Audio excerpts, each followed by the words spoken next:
Hello students, welcome to GAV academy. हम फिर हाजिर हैं आपके लिए एक नई वीडियो के साथ। आपका जो रिस्पॉन्स है बेटा बहुत अच्छा है और इसको देख करके ये लगता है कि जी बहुत ही कम समय में हमने बहुत अच्छी ऊंचाई को अचीव कर लिया है। और बने रहिए हमारे साथ, हमारे वीडियो को लाइक कीजिए, सब्सक्राइब कीजिए और अपने दोस्तों के साथ शेयर कीजिए और अपनी प्रिपरेशन को कंटिन्यू कीजिए। मैं आपका अपना Devendra Ahlawat, teacher of biology. Let's start with our last topic, continue, that is viral disease. Today we will discuss another viral disease, that is measles. कौन सी डिजीज से शुरू करेंगे बेटा आज हम शुरू करेंगे मीजल्स से।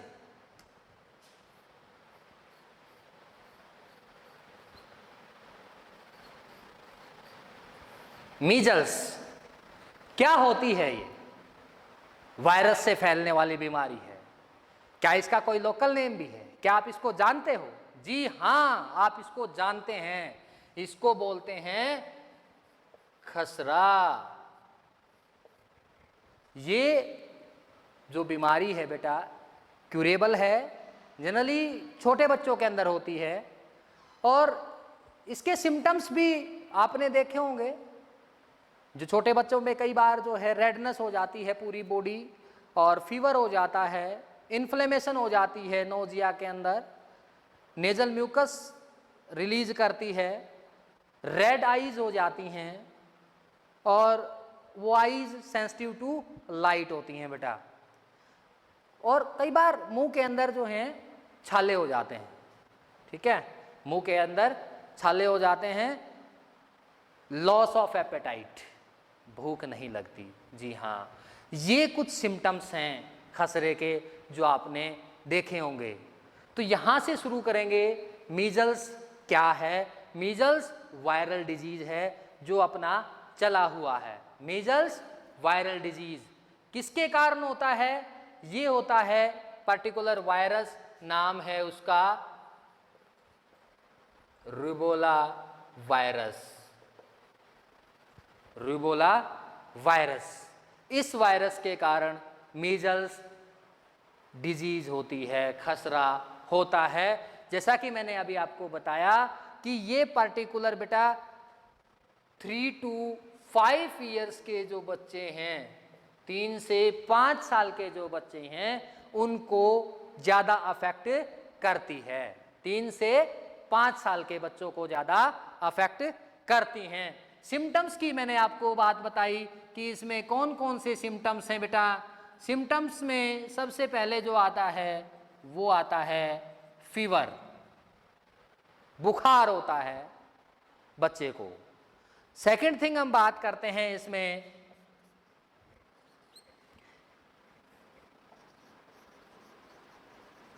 Inflammation of mucus membrane. Next है इसके अंदर red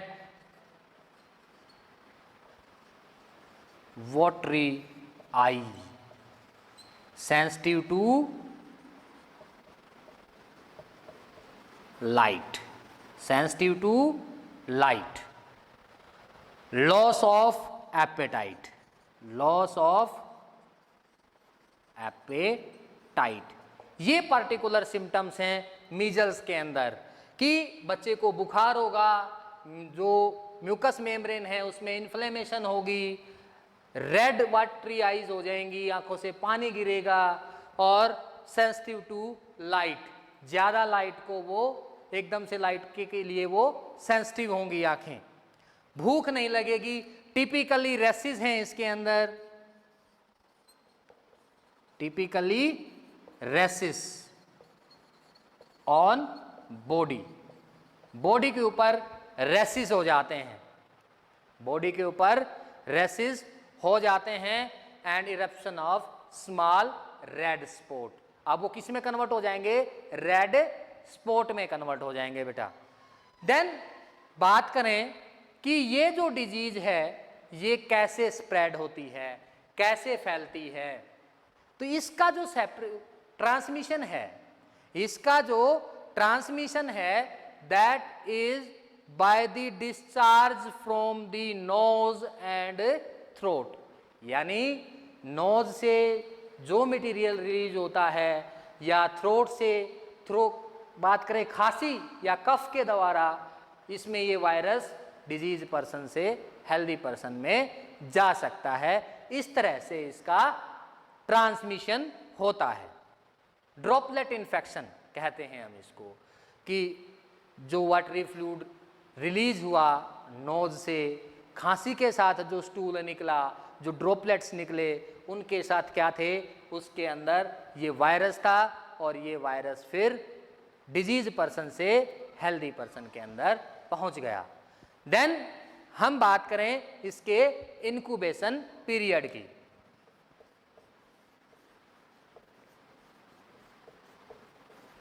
incubation period, incubation period क्या होता है, इसके लिए आप मेरी जो है लास्ट वीडियो देखिए। आपका जो रिस्पॉन्स रहा वो बहुत अच्छा रहा बेटा। जुड़े रहिए हमारे साथ और अपनी प्रिपरेशन को कंटिन्यू करते रहिए। आपको बहुत ज़्यादा बेनिफिट होने वाला है, आपके सपने साकार होने वाले हैं। आप हमारे साथ जुड़े रहिए, हमारे चैनल के साथ जुड़े रहिए। अब हम बात कर रहे थे इनक्यूबेशन पीरियड की। इनक्यूबेशन पीरियड वो टाइम इंटरवल जो एंट्री ऑफ वायरस से लेकर के फर्स्ट सिम्टम के बीच का होता है, इनक्यूबेशन पीरियड कहलाता है। इनक्यूबेशन पीरियड बेटा इसके अंदर 10 डेज का होता है। कितने दिन का? 10 डेज, 10 दिन का। यानी वायरस की एंट्री के बाद 10वें दिन इसका फर्स्ट लक्षण दिखाई देता है, पहला लक्षण दिखाई देता है, फर्स्ट सिम्टम दिखाई देता है बेटा। तो ये जो मीजल्स है, एक बार जब बच्चे को हो जाती है, उसके बाद लाइफ लॉन्ग इम्यूनिटी बच्चे के अंदर डेवलप हो जाती है, वो ठीक हो जाती है और बच्चे के अंदर लाइफ लॉन्ग इम्यूनिटी बन जाती है। वैक्सीन जो प्रोड्यूस की गई, एक्टिव इम्यूनिटी प्रोड्यूस करती है बॉडी के अंदर, जो मेडिसिन्स, जो दवाइयाँ दी जाती हैं मीजल्स के अंदर, वो एक्टिव इम्यूनिटी प्रोवाइड करती हैं हमारी बॉडी को, या जो अफेक्टेड चिल्ड्रन हैं उनको। और ये क्या करती हैं, एक बार होने के बाद लाइफ लॉन्ग इम्यूनिटी प्रोवाइड करेंगी, मींस जीवन में फिर दोबारा मीजल्स नहीं होंगी। ये ऐसा क्यों होता है? क्योंकि हमारी बॉडी में जो लिम्फोसाइट हैं वो कई तरह के हैं, तो उनमें एक मेमोरी टी सेल्स होते हैं बेटा, वो अपनी मेमोरी के अंदर फीड कर लेते हैं कि जी हमने इस वायरस को ख़त्म कर दिया था। तो दोबारा एक बार होने के बाद जब दोबारा ये वायरस अटैक करता है, तो वो मेमोरी सेल्स बताती हैं कि जी हमने इसको ख़त्म कर दिया था, तो ये डिजीज़ लाइफ में दोबारा नहीं होती। इसलिए one attack of measles give life long immunity. समझ में आया कि एक बार अटैक होने के बाद बॉडी के ऊपर लाइफ लॉन्ग इम्यूनिटी हमें मिल जाती हैं। फिर अगर हम इसको डिनाई करें तो ये सेकेंडरी इन्फेक्शन कर सकती है, लाइक निमोनिया। अगर इसका प्रॉपर टाइम पे ट्रीटमेंट ना लिया जाए तो ये सेकेंडरी इन्फेक्शन करना शुरू कर देती है, लाइक निमोनिया।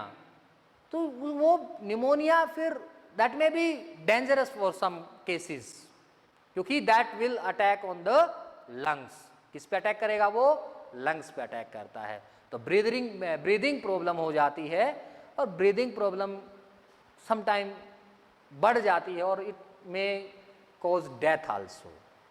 ये डेथ का कारण भी बन सकता है। इसलिए स्टार्टिंग में क्योर करना बहुत ज़रूरी है। ये था मीजल्स के बारे में, खसरे के बारे में।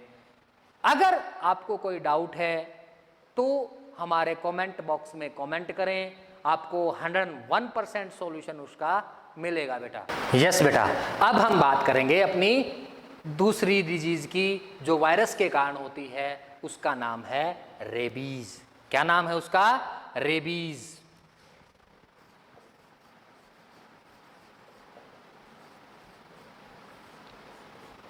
रेबीज,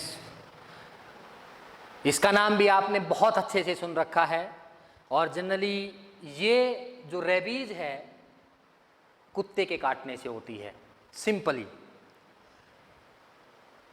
आपने सुना होगा कि जब पागल कुत्ता काट लेता है तो ये बीमारी होने के चांसेस ज़्यादा हैं। क्यों चांसेस ज़्यादा हैं? क्योंकि उसका जो सलाइवा होता है बेटा, वो ब्लड के साथ मिक्सअप हो जाता है। ठीक है, वो ब्लड के साथ मिक्सअप हो जाता है और उस सलाइवा में क्या होता है? पार्टिकुलर वायरस होता है जो ये डिजीज करता है, रेबीज वायरस।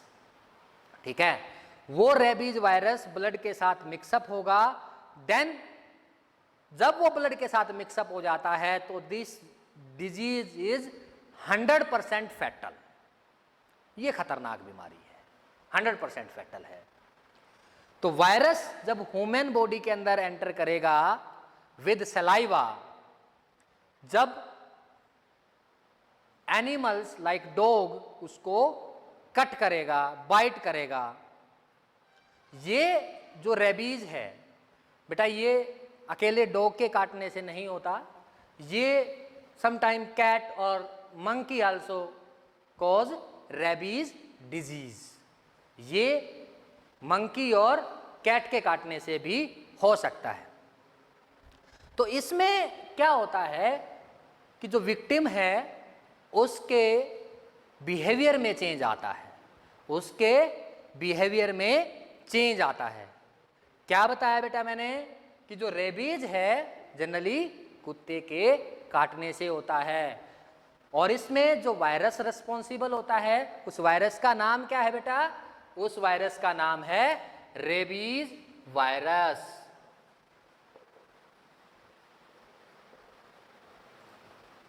Rabies virus. तो वायरस एंटर कर रहा है through saliva by the biting of dog. जब डॉग बाइट करता है तो उसके सलाइवा में ये वायरस है और ये वायरस किसके साथ मिक्सअप हो गया बेटा? ब्लड के साथ मिक्सअप हो गया। और ब्लड के साथ मिक्सअप होने के बाद ये होल बॉडी में एंटर करता है, होल बॉडी के अंदर पहुंच जाता है और इससे क्या होगा? जो इन्फेक्टेड पर्सन है उसके बिहेवियर में चेंज आता है। वो चेंज क्या होगा वो हम डिस्कस करेंगे अभी। देखिए, वायरस इंड्यूस हुआ biting behaviour in its victim. तो जो विक्टिम है, जो पर्सन है, वो क्या करना शुरू कर देता है? बाइट करना शुरू कर देता है, काटना शुरू कर देता है बेटा। तो ये पर्टिकुलर सिम्टम इसका है। और भी सिम्टम है, वो देखिए कौन कौन से सिम्टम हैं।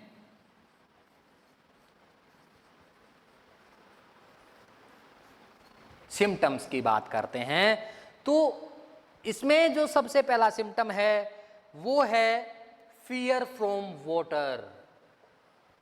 फियर फ्रॉम वाटर, और इसको बोलते हैं हाइड्रोफोबिया। हाइड्रोफोबिया, आपको पता है हाइड्रो का मतलब होता है वाटर, फोबिया का मतलब होता है फियर। इसलिए ये टर्मिनोलॉजी यूज की गई हाइड्रोफोबिया, और ये पर्टिकुलर सिम्टम इसका बन गया क्या? Fear from water. I hope आपको अच्छे से समझ में आया होगा।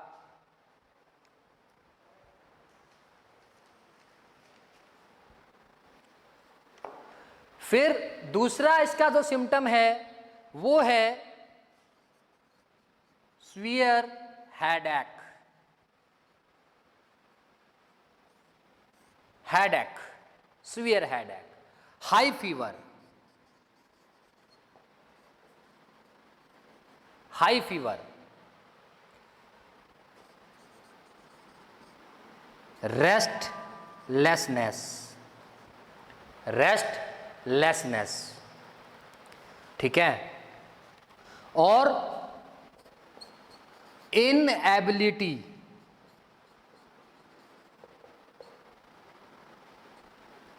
To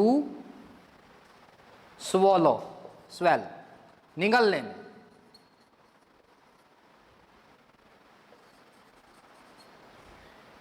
even fluid due to choked throat,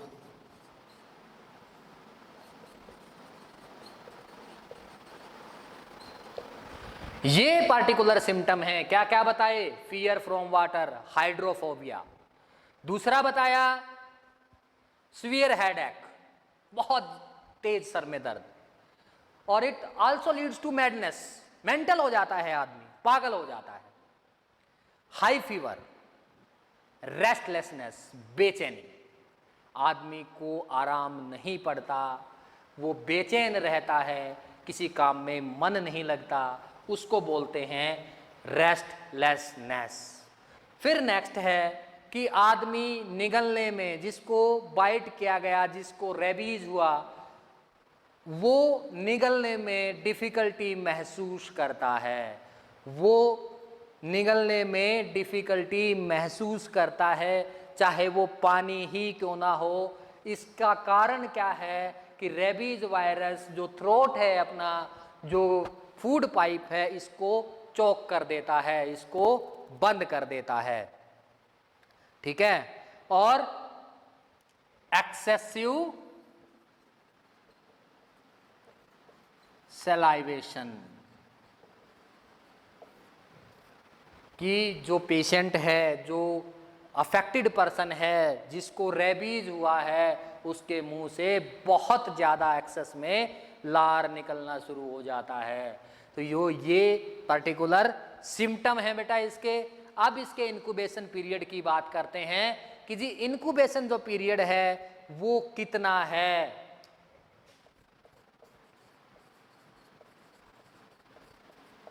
incubation period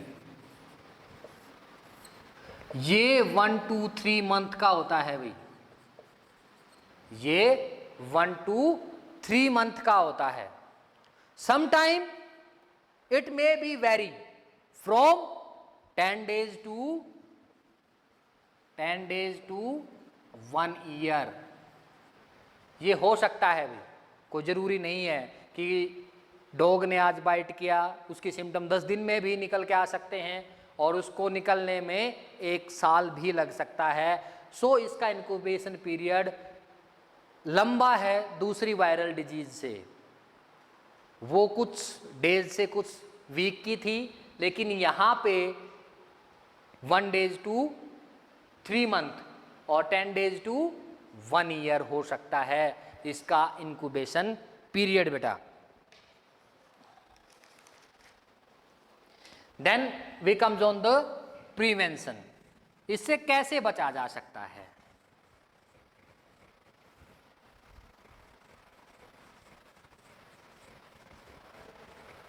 prevention,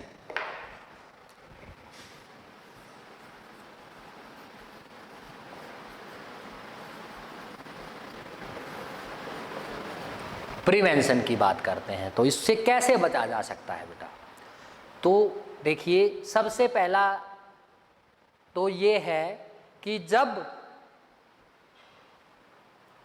dog bite करे या कोई भी एनिमल लाइक कैट और मंकी, ये अगर बाइट करें तो सबसे पहली बात है क्लीनिंग द वाउंड, घाव को साफ करो विद सोप, साबुन के साथ बेटा, ठीक है।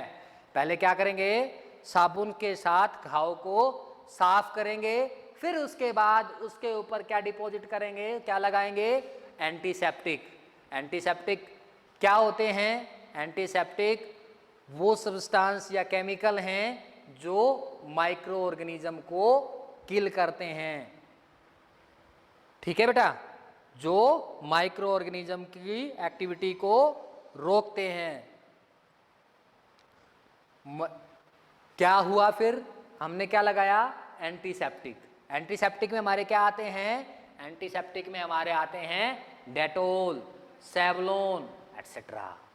समझ में आई बात कि सबसे पहला जो प्रिवेंशन है वो है क्या, cleaning of wound with soap, then immediate after dog bite important prevention है कि क्लीनिंग ऑफ वाउंड। फिर any antiseptic medicine like Savlon, Dettol should be applied on the wound after washing. जब हमने घाव को साफ कर लिया साबुन से, उसके बाद हमने क्या किया, एंटीसेप्टिक उसके ऊपर लगा दिया। ठीक है, then consult a good doctor, consult a good doctor. ये करना चाहिए प्रिवेंशन के दौरान। फिर अब क्या करें कि आज का दौर ऐसा है, हम डॉग्स को अपने घरों में पालते हैं, कैट को पालते हैं, तो उनमें क्या करना चाहिए बेटा, उनको पहले ही एंटी रेबीज इंजेक्शन लगवा देने चाहिए कि अगर गलती से वो किसी पर्सन को काटें तो उसको रेबीज ना हो। समझ में आया, ये भी हमारी प्रिवेंशन है, क्योंकि आज के समय की नीड है कि हमें कोई ऐसा जानवर चाहिए जो हमारे पीछे से हमारे घर की देखभाल कर सके। इसलिए जो डॉगी हैं वो घरों में रखे जाते हैं, क्योंकि आज की जो लाइफ का शेड्यूल है वो बिजी शेड्यूल है और स्मॉल फैमिलीज हैं, हस्बैंड वाइफ दोनों वर्किंग हैं। सो घर पे हमें अगर डॉगी रखना है तो उसको क्या करें, एंटी रेबीज इंजेक्शन लगवा लें। ये हमारी प्रिवेंशन है। क्या क्या बताई, फर्स्ट प्रिवेंशन बताई बेटा, cleaning the wound immediately after biting of dog. घाव को साफ करें सॉप के साथ डॉग के बाइट करने के तुरंत बाद। फिर उसके ऊपर एंटीसेप्टिक लगाएं, फिर डॉक्टर से कंसल्ट करें, और अपना जो डोमेस्टिक हम बात करें, पालतू जो अपने जानवर हैं, उनको एंटी रेबीज इंजेक्शन लगवाएं। देन कंट्रोल की बात करेंगे अब हम इसके, कंट्रोल। तो देखिए इसका जो ट्रीटमेंट था वो लुइस पास्चर ने दिया था, treated with Pasteur's treatment. Louis Pasteur ने इसको बनाया था। तो इस वैक्सीन का जो कोर्स था पहले 14 डेज का होता था, पहले 14 इंजेक्शन लगते थे, सॉरी, ठीक है, पहले 14 इंजेक्शन लगते थे। अब इसको रिड्यूस करके 5 इंजेक्शन में कन्वर्ट किया गया है, 14 से 5। तो वो इंजेक्शन के पर्टिकुलर डे बनाए गए हैं कि इन डे पे आपने वो इंजेक्शन लगवाने हैं। वो डेज हैं 0, 3, 7, 14 एंड 30। यानी जिस दिन बाइट किया उस दिन, उसके बाद 3rd डे, उसके बाद 7th डे, उसके बाद 14th डे और उसके बाद 13th डे। मीन्स पूरा 1 महीना ट्रीटमेंट चलता है। ये एंटी रेबीज होते हैं। इससे क्या होगा कि वायरस की ग्रोथ नहीं होती और बीमारी होने से बच जाती है, ये उसको कंट्रोल कर लेती है। ये जो पर्टिकुलर ट्रीटमेंट है, ये पर्टिकुलर ट्रीटमेंट लुइस पास्चर ने बोला था, इसलिए इसको कहा जाता है पास्चर ट्रीटमेंट। ठीक है बेटा, ये हमारा रेबीज के बारे में था। अब एक डिजीज और है जिसका नाम है एड्स।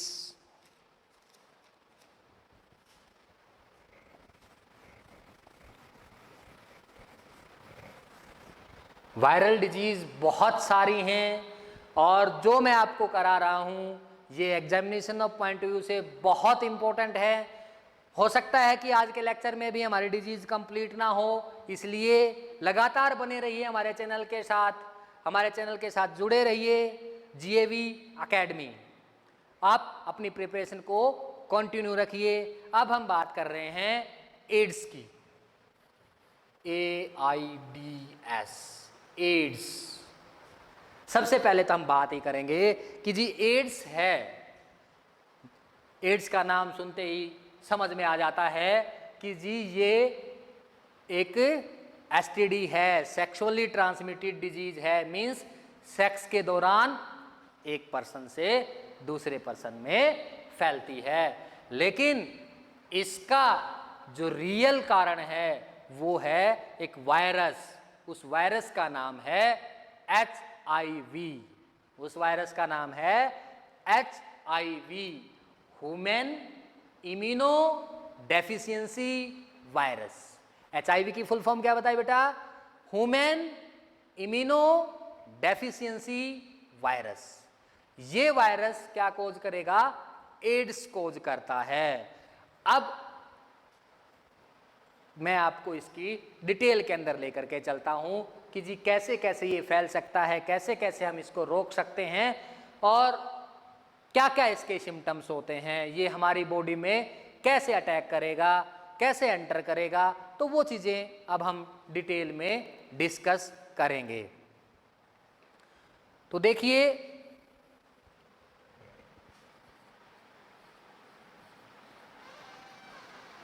एक्वायर्ड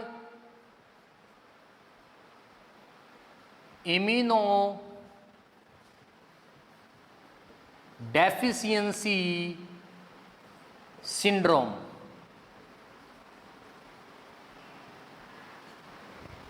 यहां मैंने सिंड्रोम लिखा। इस सिंड्रोम का मतलब क्या है बेटा? डिजीज क्यों नहीं लिखा? सिंड्रोम का मतलब होता है ग्रुप ऑफ डिजीज। ये केवल एक पर्टिकुलर डिजीज नहीं होती। सिंड्रोम का मतलब है ग्रुप ऑफ डिजीज। जब एड्स होता है तो वो एक पर्टिकुलर बीमारी नहीं है, उसमें बहुत सारी बीमारी दिखाई देने लग जाती हैं। May be TB, may be जो है asthma, may be fever, may be any more disease. ठीक है बेटा? तो इसलिए लिखा acquired immuno deficiency syndrome. Syndrome क्या बताया? Group of disease. सिंड्रोम क्या बताया? Group of disease. किसके कारण होता है? ये होता है HIV वायरस के कारण। HIV वायरस की फुल फॉर्म में ऑलरेडी बता चुका हूं, फिर भी मैं लिख देता हूं, ह्यूमन इम्यूनो डेफिशिएंसी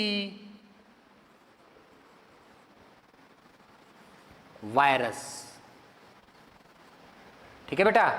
ये इसकी फुल फॉर्म होती है। ये HIV क्या है? ये रिट्रोवायरस है। रिट्रोवायरस क्यों है? क्योंकि इसके पास RNA जेनेटिक मटेरियल होता है। रिट्रोवायरस क्यों है?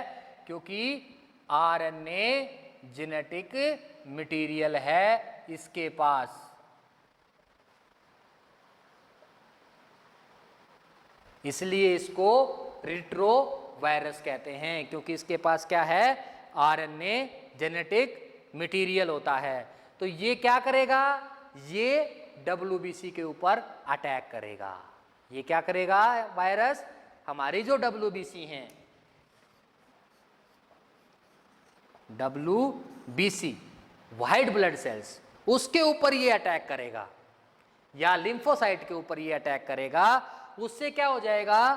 That will decrease the immunity.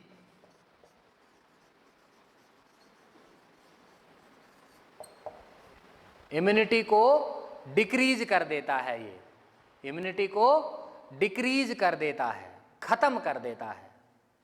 सो ये WBC पे अटैक करेगा तो हमारी जो प्रतिरोधक क्षमता है वो डाउन हो जाती है, कम हो जाती है। अब हम इसके ट्रांसमिशन की बात करेंगे बेटा। ट्रांसमिशन कैसे होता है? जो सबसे पहला ट्रांसमिशन हम बात करें, एसटीडी मैंने शुरू में बताया था कि सेक्सुअली ट्रांसमिटेड डिजीज है, ये सेक्सुअली ट्रांसमिटेड डिजीज है, means during sex disease person to healthy person जा सकती है। पहला transmission during sex healthy person के अंदर जाएगी डिजीज पर्सन से। दूसरा ट्रांसमिशन होता है बाय इन्फेक्टेड ब्लड, कि हम बिना सोचे समझे किसी का भी ब्लड किसी को डोनेट करवा देते हैं बगैर चेक किए, तो ऐसा नहीं करना चाहिए। इससे क्या होगा कि जी जो वायरस उस ब्लड के अंदर है, एचआईवी वायरस, वो हेल्दी पर्सन के अंदर चला जाएगा। आपने मूवी देखी होगी, एक मूवी है लालगंज, ये अपने इस मूवी में पर्टिकुलर दिखाया गया है, इसी के ऊपर बेस्ड है ये मूवी। रणदीप हुड्डा इसमें एक्टर हैं, तो इन्होंने दिखाया है पर्टिकुलर कि जी बगैर सोचे समझे किसी एचआईवी पॉजिटिव का ब्लड जो है एक हेल्दी पर्सन के अंदर ट्रांसफर कर दिया जाता है और उसकी डेथ हो जाती है। फिर नेक्स्ट जो इसका ट्रांसमिशन है बाय यूजिंग इन्फेक्टेड नीडल, जो ड्रग्स लेते हैं बेटा वो एक नीडल को बार बार यूज करते हैं और शेयर भी कर लेते हैं, तो उससे भी इस वायरस के फैलने का खतरा बहुत ज़्यादा होता है। फिर नेक्स्ट हम बात करें कि डिजीज्ड मदर टू बेबी, यानी माँ से बच्चे के अंदर ट्रांसफर हो सकता है कि एचआईवी पॉजिटिव अगर मदर है तो उसके बच्चे में चांसेस ज़्यादा होते हैं ये डिजीज जाने के। तो ये कुछ ट्रांसमिशंस के मेथड थे कि एचआईवी वायरस कैसे फैलेगा। फिर अब हम बात करेंगे इसको रोकने की, कि इसमें हम क्या क्या प्रिवेंटिव मेजर ले सकते हैं। इसमें जो सबसे पहला प्रिवेंटिव मेजर है वो क्या है कि avoid sex with unknown partner, कि अननोन पार्टनर के साथ सेक्स नहीं करना चाहिए। फिर सेकंड पॉइंट इसके अंदर आता है कि check the blood before transfusion, यानी बॉडी के अंदर ट्रांसफ्यूज करने से पहले ब्लड को प्रॉपरली चेक करना चाहिए। फिर don't use needle again and again, needle को बार बार यूज नहीं करना चाहिए, ना ही उसको शेयर करना चाहिए। फिर नेक्स्ट हम बात करेंगे कि जी प्रॉपर ट्रीटमेंट लेना चाहिए प्रेग्नेंट वुमेन को ड्यूरिंग अर्ली स्टेज, उससे क्या हो सकता है बच्चे को बचाया जा सकता है इस बीमारी से। ये कुछ पार्टिकुलर प्रिवेंटिव मेजर थे जिससे हम एड्स से बच सकते हैं। एड्स की जो बीमारी है वो बेटा डेंजरस है, क्योंकि पर्टिकुलर ट्रीटमेंट नहीं मिला है अभी, उसका 100% वो क्योर नहीं होती। जो एंटीबायोटिक्स दी जाती हैं वो केवल लाइफ पीरियड को बढ़ा सकती हैं, उसको 100% क्योर नहीं कर सकती। इसलिए जो एड्स है वो शेयरिंग ऑफ फूड, हैंडशेक, इनसे नहीं फैलता है, इनसे नहीं फैलता है। So these are some viral disease which we have discussed in lecture. We will continue these viral disease in our next lecture. Thank you. हमारे चैनल को सब्सक्राइब करें, लाइक करें और अपने दोस्तों के साथ शेयर करें, जिससे आपकी प्रिपरेशन कंटिन्यू रहे। Thank you.